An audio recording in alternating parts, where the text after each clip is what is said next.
بسم الله الرحمن الرحيم الحمد لله رب العالمين وصلى الله على سيدنا محمد وعلى آله وصحبه أجمعين. Assalamu alaikum everybody, and welcome back to Connections, our series with Sheikh Idris, where we are continuing to explore these connections between healing and spirituality in Islam. We're trying to understand the relevance of this type of work in the Muslim polity, in our families, in our communities, and also maybe even allow for a greater conversation to emerge where we really begin to come up with something uniquely ours, a system of medicine, of healing, of tending to people's hearts and bodies and minds in a way that is therapeutic, that is productive, that is healing, and yet also inherently Islamic and normative for us, inshallah ta'ala. So we're here on episode 7.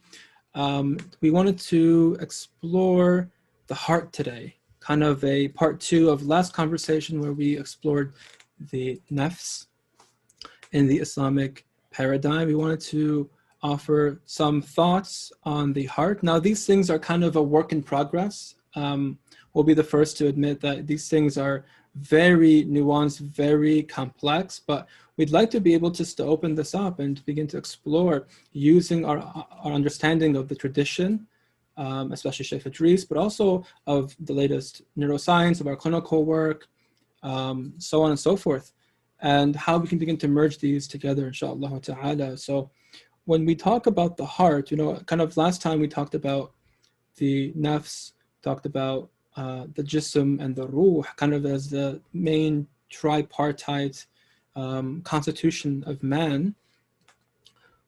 We come up with a dilemma because we have these other concepts of qalb, of aql, of sir, and all these other things. And where do those fall in that tripartite conception? And this is where I think a new kind of perhaps approach can be obtained, and kind of reframing these in a new way, because in the past we've kind of seen them all as like one thing. We see the nafs and the qalb and the ruh and the aql kind of in the same vein, but also in somewhat unrooted, I think. Also, like from the body, for example, from the relational apparatus that we have. And so we want to be able to explore this, inshallah ta'ala, in a way that is meaningful and is interesting, I think, for us, inshallah ta'ala. So to begin, Sheikh Idris, I'm curious, how do you make sense of the qalb? What is your kind of, foundational starting place when you start to think about the qalb in relation to the nafs and the body and everything else we've been talking about? Yeah. I think first and foremost, I think that conversation we had last week is really important because it depends how you conceptualize the nafs. So you and myself, we were sort of differing on, when we say mind, body and soul, the mind, is it the nafs or is it the qalb? And I think when I'm taking a specific focus of the nafs, the body being included in the nafs, which traditionally I don't think, that definitely, they understood that the nafs is the entirety, but there was definitely a separation between, usually they're not referring to the body when they say the nafs. So I'm looking at it in a more holistic way. And so it depends how you sort of enter this topic, to be honest. Yeah. And so you will get differences about it, depending on your concept, what you're really conceptualizing when you're talking about these things. But I just find framing the nafs in this day and age as part of, like, we're talking about the body and we're talking about sort of our more corporal or material substance of ourself, is a lot easier because traditionally a lot of the time the nafs would be referred to that thing that is sort of base and it needs to be fought. And I think in our day and age we have to be really careful the way with that sort of understanding, because it can lead into personal abuse, you abusing the body and abusing your psyche. So with that in mind, if I say the nafs, I'm referring to the body as well when I speak to the nafs, then I see the qalb as the capacity within us to sort of determine things, which from a modern perspective, we're talking about the mind, but that's only one aspect of the qalb. Because this is the difficult thing here, is the qalb and the aql. There's this sort of confusion about, are they two separate entities, or is the aql the capacity within the qalb, the heart itself? And that's how I like to see it. I find it a lot easier to conceptualize it like that, that the aql, the intellect, is the light that is produced from the qalb, that it's that it reaches out in order to understand things and determine things. Yeah. And so from a linguistic point of view anyway, I think it's really important we linguistically ground these things, is that the qalb fundamentally means to flip something. Many Turn people over. are familiar with that. Now, and I'm not dismissing either meanings because they have validity, but from a Quranic perspective, the qalb is the capacity, it's the faculty within us that can flip things over and analyze them. There is another way of looking at the heart turns and changes its states, but I prefer to focus more on this capacity, that the heart is the thing that flips, analyzes and assesses things. And obviously that is, I think that's from a modern materialistic perspective, they're looking at, that's the mind, or in traditional terminology, the soul, as we, as George Macari speaks about in the Soul Machine, is that traditionally the mind was a soul. And now, but it's obviously, when we look at it, the qalb, the thing is that its capacity, it has the capacity to read things in the world, and that is through through rationale and through the rationale, and that's just in this world, which the scholars mention that's acquired actually through learning. So maths and rationale is something that you learn, whilst there's a higher level to it. So there's two sides to this. There's a side that's in the world, and then and that's what they call the aql al-asghar, which is, if I get my terminology right here, they're translating it as the rational partial intellect, the partial intellect, which is reason and rationality. And then the other aspect of the heart is the aql al-akbar, which is the intellect. It's a universal intellect, which is actually received and given by, it's a divine gift. So that's imagination and intuition. So it's just something that, well, imagination, I suppose to some degree you are developing it, but it's, especially intuition, it's something that you don't learn intuition. It's almost within you, it. And that has levels, because we know that animals and babies and animals, they have an intuition that is incredibly sharp because they need it to attune and survive. It's a survival intuition. Whilst the human being, as he grows, that intuition reaches out to higher things, which is the ability to actually perceive a higher realm that moves through the malakut, the spiritual realm. And then obviously the Jabarut, which is in the divine names. And then fundamentally then the divine essence. Obviously we can't understand that fully, its essence, but we can get a sense of Allah's being that we're connected to. So it has all these stages. There's that looks into the world. But if that's removed from the other, it goes astray. And we see that in, modern materialism, that it can go askew. And if it's not grounded in all the other faculties. So that's how I'm looking at that's my understanding of how I work with the word qalb. Yeah, okay, got it. Thank you. So generally we're kind of working with this idea that the heart is kind of the center of the human being. Yeah, most definitely. It's the core, even in Latin, core means heart, C-O-R. And so the core is where that connection to that which is beyond us is right in our center and in our core. It is the mode of feeling in some way. Well, it's definitely. Mode of emotion. Because we know that emotions has an intellect in itself. Yes. Our emotions are like a sense, like there's important to us as our senses. If we move away from our emotions, then we just sort of prioritize our rational intellect, we can see how astray we can go. And that's so interesting in the modern world because of the crisis, the sense-making crisis, because we've got so immersed in the rational mind that we can't tell what's right and wrong because it's not integrated with everything else. And so everyone just doesn't know how to even make sense of things anymore. In order for us to really make sense of the world, we need our senses. And one of those senses are our emotions. And so we have to, the heart is the capacity to integrate all of these things together. It brings all these different faculties, and then it sort of, in its core, it's able to make sense and move forward. Yeah, God, beautiful. So in some way it's linked, it's built upon that psychobiological, if you will, just to use the language of modern psychology and the people that we kind of read from, the psychobiological nafs, if you will. It builds upon that, and then it allows for the emergence of higher faculties of perception and thinking, which are the aql and the higher, even maybe the ruh as well, which we'll get to next time, but these other kind of elements as well. So in some way the heart is that integration, that the point of integration of assimilation, of mazj in the body, of the higher and the lower, and that portal into that which is beyond us. Okay.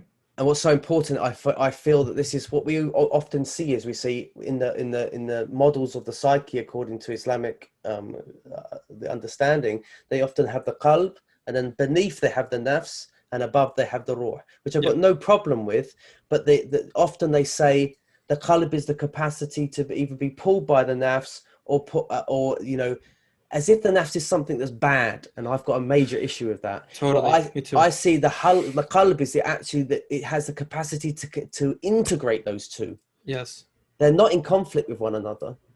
Yes. And one isn't evil and one isn't this little nafs troll. is susceptible. This is important. The nafs is susceptible to evil because it can be pulled by the dunya, the hawa, and the shaitan. Inherently, it's a potentiality towards something greater. And we spoke about the stages and growth of the nafs, and that's the fitrah. The fitrah is the potentiality for it to actually reach to something higher. So the child has the fitrah. The child and the animal has the intuition, that natural intuition for survival. But the difference between the animal and the baby is the baby grows into something bigger and can reach to something higher, whilst the animal is always in the world of survival intuition, which is very much part of the nafs, not part of the ruh, when we're looking at the higher ruh, the human ruh. And so in some way the nafs can go astray, and also the aql can go astray or be limited in some way as well. That lesser intellect that is not expanding into the full sense-making faculties of the human being. Well, it's something I said, but I re-corrected myself in discussion with someone else, Dr. Rashid Skinner. We were having a conversation about this. I used to say even the ruh can go astray. Now, I don't agree with that now. What I've reflected over that. And remember, we're reflecting over this stuff constantly and refining it. It's such a complicated topic that we will always revisit it and refine it, I think. But it's through these discussions that we can make sense of it, because I just don't hear these conversations where people are really trying to flesh these things out. But the ruh, I think, can overwhelm. It doesn't go astray, but it can overwhelm.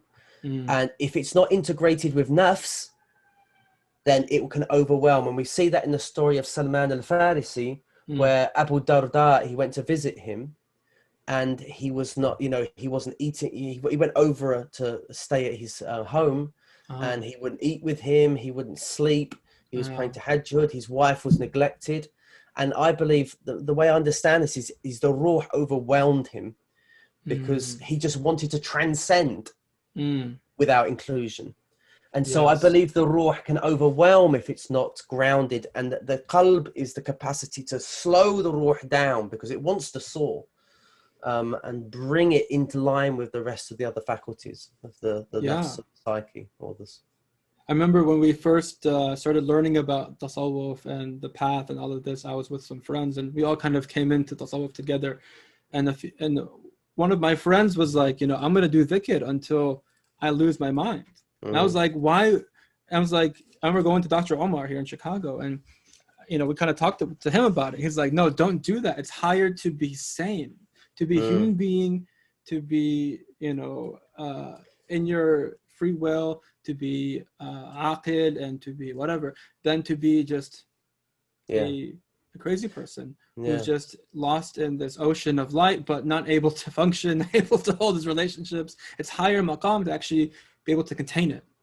Well, so that's an interesting topic, because now they're talking, I've been listening to a lot of stuff about psychotropic drugs being used in therapy. And they talk about, obviously, people who are highly traumatized, and they almost need, like, what they're using these psychotropic drugs to transcend that, because that's what's happening when we have a spiritual experience, i.e. an well, I wouldn't say out of body, but almost a, you know, a overwhelming experience whereby almost our nafs is annihilated.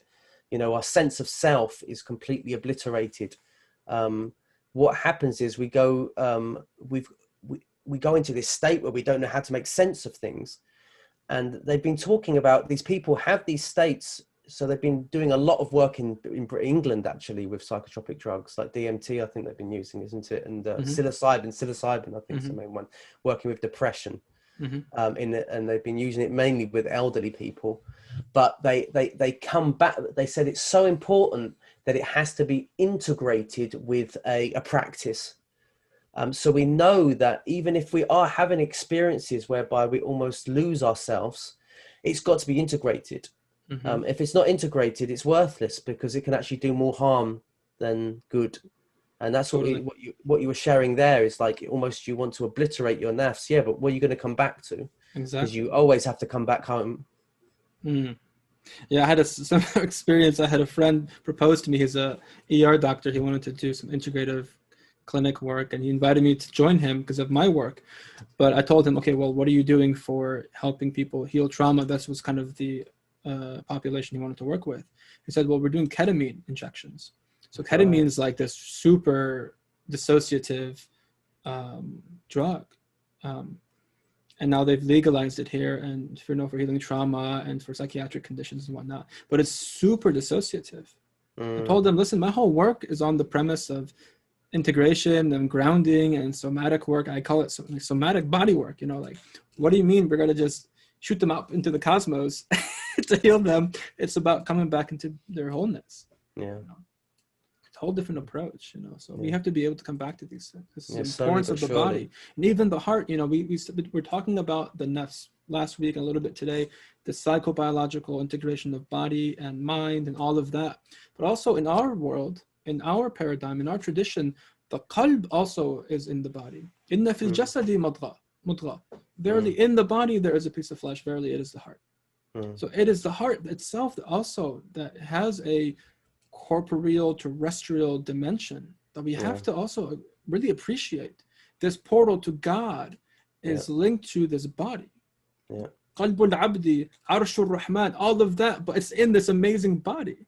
This amazing, I mean, biological, I hate using the word machine. You know, what's the word? Just life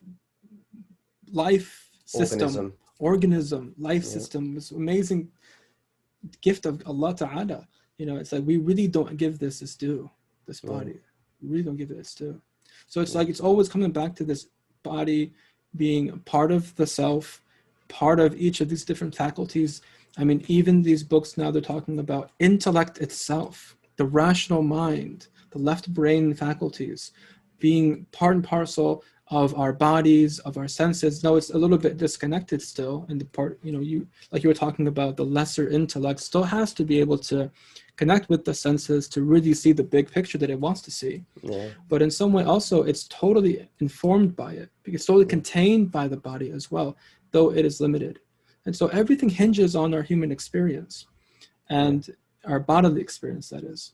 You know, if we were to be in space, I read that article that you sent me about Ibn Sina, you know, and the floating man experiment.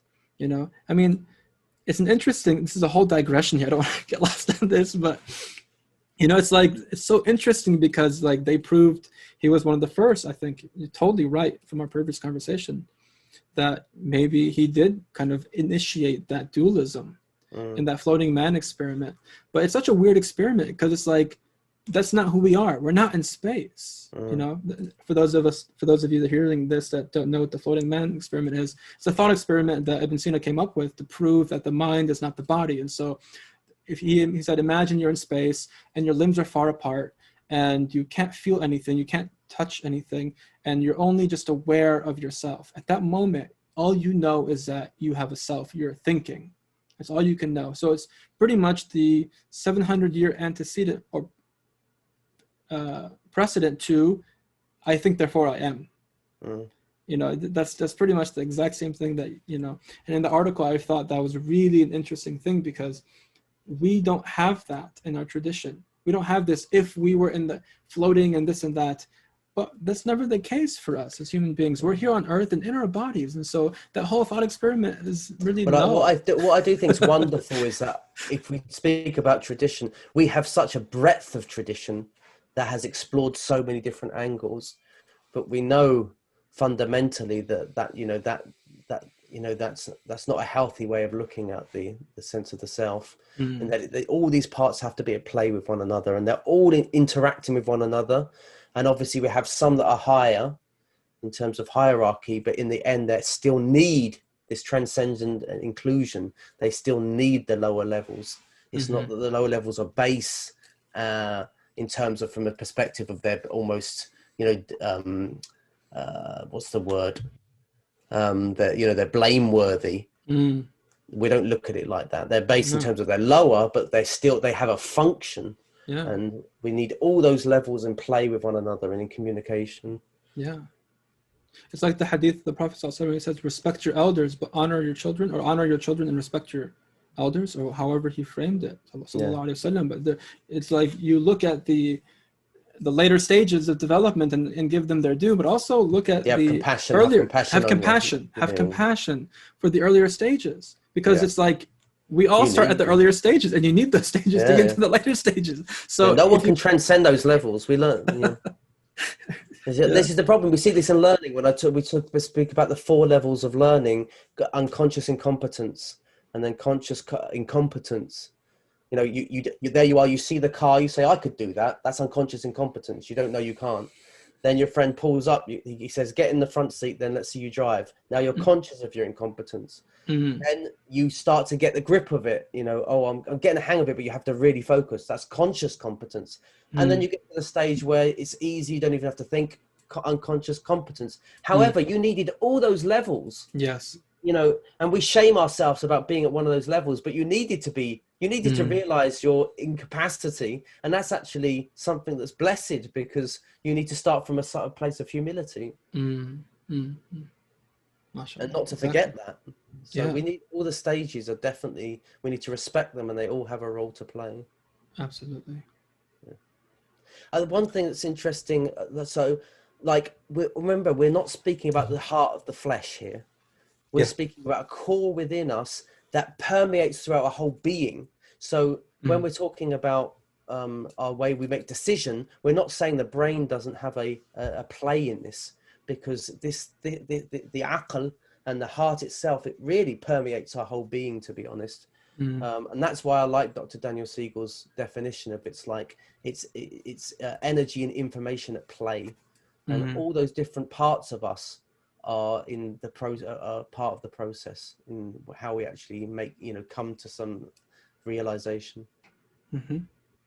So going back to something you said earlier about the mind being in the heart, because that kind of throws away a lot of the more conventional modern conceptions of mind being kind of a brain thing, a brain function or a brain capacity.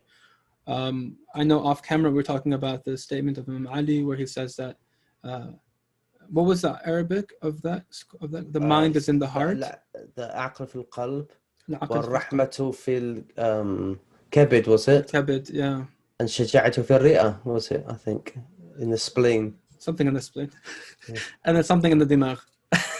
Oh, there was a dimagh. There was a a point somewhere, in the brain. Yeah, but the first part, the mind is in the heart, and we were talking about that just right before we started talking about this, and because the whole thing that kind of brought this conversation about was we talking about the mind, body, and soul, and how we would make sense of that, and this whole kind of mini series within the connection series kind of emerged from that.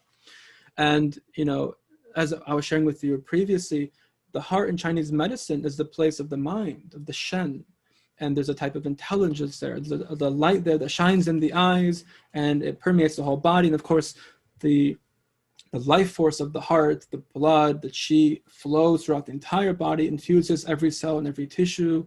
And so when we say the mind is in the heart, and the heart is something that's supra-rational in some way, then our whole conception of mind now becomes totally different. Our whole conception of what it means to think becomes totally different. It's more of a feeling, more of a relational dynamic. Yeah. It's way deeper than just thinking and khawatir and I have these thoughts and these are my thoughts or not my thoughts. Can you tell me? I mean, it's interesting as you're talking about that. I'm just thinking about like when we almost thinking and reflecting, it's definitely a heady process. We can feel that in our head, almost like, you know, when you've over revised and your head starts hurting. Yeah. But it's almost like this process. It's like, it goes, something alerts your intuition, something's here. And then you feel this sense of analyzing it. But fundamentally, it's got to go back down. And there's this almost, yes, I can accept this. We all experience that. I mean, it's that it's coming from a deeper place when we accept it. And it's really important, you know, that this is where I see this in relational pieces, is that I often get caught when I'm doing couples counseling. I'm like, if you get caught in the realm of thoughts as a practitioner with the couple, you're a goner. Totally. You know, I literally have to drop down and I say, what's the felt sense here is what we're working with, because you sound 100% convincing and you sound 100% convincing. But let's get down lower and feel, using that almost intuition, which is an amalgamation of the emotions, the felt sense, the feeling, what I call the feeling capacity, which is that sort of almost something's off or something's on. It just doesn't feel right. That's what I'm referring to when I say feelings. And do they, when we go back to the thoughts, are they in line with one another? And you can feel this almost offness. They're almost as if they're not, you know, there's no spark coming here. They're not really in contact with one another. And when it's there, it's like a total kerplunk, like a landing or something really shifting. Like you can even, I'm sure we talked about this previously. It's like when someone has a shift in their experience, you feel it in your body. It's like if you're there with them, it feels really amazing. And you can see the whole body just open up and shoulders drop, the tension in the jaw, their eyes kind of glaze over, their face becomes more full and ruddy. There's something that really happens when that spark really obtains. Yeah. And, you know, when you were talking about how, you know, things are not really falling into place, the Chinese say with Shen in the heart, that it's that capacity to put to be, how do they word it? To not put everything in its proper place, but to be able to, I just lost it, subhanAllah. It'll come back to me, inshallah ta'ala. But it's something about this idea, you know, wisdom is putting everything in its proper place. Yeah. It's something along the lines of that, where the heart really knows, like, when something feels right, it's unmistakable. And when something's off, it's also unmistakable. And that's part of that gut, you know, that maybe that psychobiological intuition from the gut really informing the heart, there's something going on here. And, you know, maybe as you were saying, the heart can then turn it upside down and inspect it. And like, yeah, there's something really I feel that, I see that. And then, as you said earlier, the aqid is like the light from the heart. You can begin to kind of look down on it.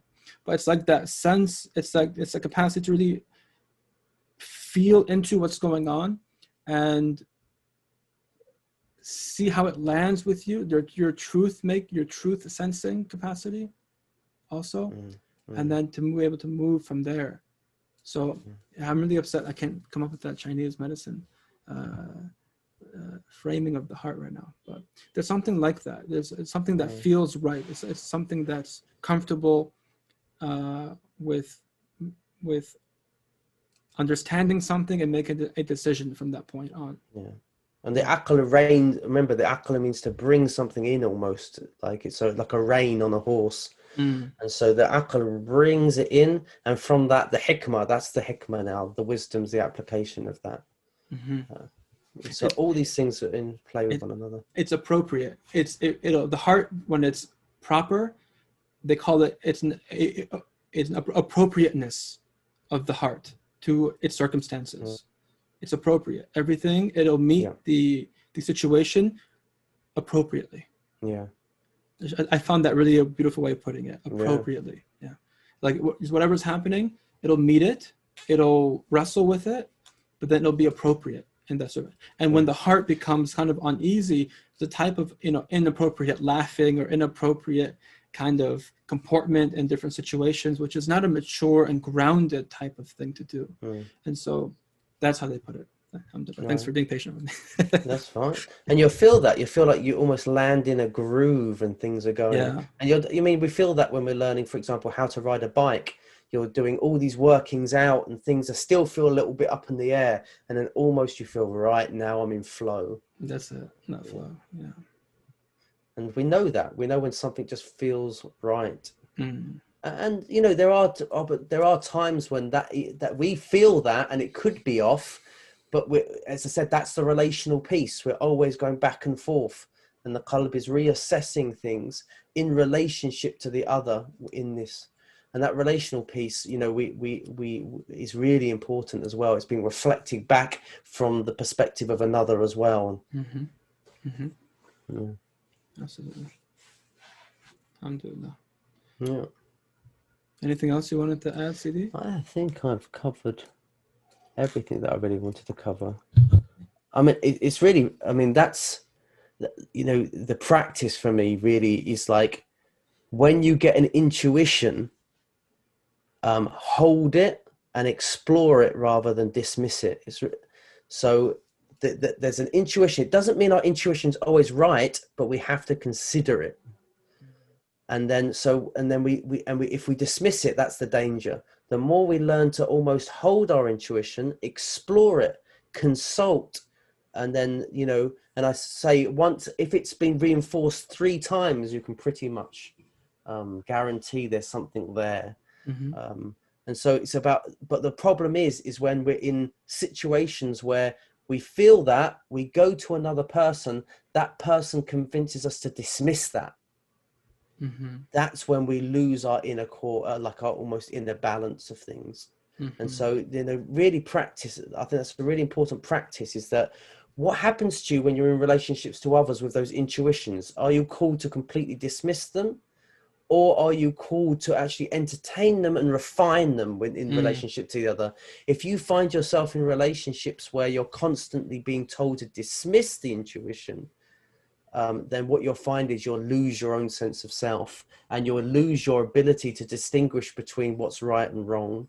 And so it's really important to be in relationships where people have considered, in therapy, that's what we're doing. We're letting them hold and explore rather than, it's considered unethical for me to say, well, that's just ridiculous. I'm going to come in and I'm going to tell you what's what. Exactly. Yeah. And they lose that sense. We're trying to inculcate and refine that ability for them to be able to distinguish, so they can go and be human beings who can navigate and orient themselves in the world. That's agency, right? And that's the agency that we've always been talking about. We're trying to make people adults. Exactly, yeah. And the king of the body is this heart, this kingly apparatus that can take in the prime minister's advice and the input from the kingdom and the different ministers that he has or she has. And then now, what will the king do in this circumstance with this? And then there's a type of fullness, a maturity, and a sense of self-agency that is so beautiful. And you're right, exactly. When you don't have that and everyone's always permeable to everyone else's opinions and thoughts and expectations, you hand over, you have to export agency and will to that same people that you've been influenced by. What should I do then? Tell me what to do. And you haven't been able to really connect with that part of you that has that innate capacity to feel and to understand, and has wisdom and has knowledge, deep knowledge. Because a child, if you look at it, the child deeply knows whether you're concerned about him or not. He senses that, and he attunes to that. how do we lose that? Because we definitely lose it. Because I've been trying to fight back for it for years, you know, and what a gift it is when you regain it, where you basically can cut through the rubbish and see things for what they are. But it's obviously a higher, it's not like we're going back and regressing. We're regaining that gift, but we're taking it to a higher level so we can navigate ourselves. Totally. Yeah. You have to go back a little bit to recover what was lost of yours, what was lost of that heart, of that spark, of that the vitality, the ruh, you essentially. And then you can bring it back right back to the adult that you are now. You know, people in their 30s, I don't want to go back to when I was. So we're not going to go back. We don't have to go back. What happened already. We can't go back and fix it. Yeah. People and like, oh, okay, yeah, but we have to go back and identify how in the wake of this trauma, you forwent your heart. You forwent the capacity to feel, to be you, to have this capacity to choose for yourself in a healthy, mature way. In your adulthood now, when you captured that and bring it back here, you're not going to be stuck there if you go back there. You bring it back, you know, and then it's like in Iron John. Have you ever read the book Iron John? The Golden Ball. It's a Grimm's Brothers tale. I actually really invite people to read that book. It's a really awesome book, especially young men. It's a coming of age. It's coming of age tale, and really it's a story. It's all of our stories, really. The Iron Man is a wild man who civilization finds in the jungle, unkempt, hairy, almost like this. I have this image in my mind of like the Jassas, you know, in the story of the Dajjal, kind of just really unkempt looking thing, almost like a Bigfoot. In the book, it's kind of described like a Bigfoot, but it's a symbol, and the symbol is that which is that innate intuition, that haywani intuition, which is not a negative thing, you know. It's not it's just that raw primal energy, the fitra, you know. Isn't haywan, from what I understand, and I'm glad you're here to correct me on this. An is a container, right? Anything that ends in an, like insan or rahman, is like I've heard this. Allahu alam, I don't know why I heard this. It's used as a hyperbolic. So in the Quran, you know, it's talking about the next life, hiya al-hayawan. Hiya al-hayawan, yeah. Yeah, which means like real life. So when we say Quran, we've got another word, like Quran is a mustard, it's a verbal noun. And we've got another verbal noun, which is qira'ah. But why is Quran? Quran's an emphatic. It's like, you know, and so we could draw that. I think that's more of a nuance when you say container. I think because we say when it's hyperbolic, it's like almost larger than huge. Yeah. Yeah. So I think so haywan is though whatever that big life force. Yeah. Oh yeah, it's definitely big. It's big and it's vital. It's haywan. You know, it's this living, big living thing. That's the haywan. You know, and like we are haywan in some way. Haywan natiq, or haywan adami or bashari or something, but we're still haywan, and that's the energy, and that's what in the Iron John book. I'm not sure why I got onto this whole thing, but in that book, that's all about recapturing that. It's really beautiful. I really invite everybody. They say the wise man is the one who regains his youth. You know, that energy again. But obviously, it's not regression. It's going back to bring it, you know, to higher forward. Exactly. Alhamdulillah. Okay. Thank you very much. That's a good place to end here. Yeah, I think we're cool. Wonderful. Well, thanks for everyone for tuning in. Inshallah ta'ala. Stay tuned for next one, which I hope we will speak on the ruh, if I'm not mistaken. Yeah. Okay. That's the next one. We'll explore the ruh, inshallah ta'ala. Till then, look forward to it. Look forward to it as well. Assalamu alaikum wa rahmatullah.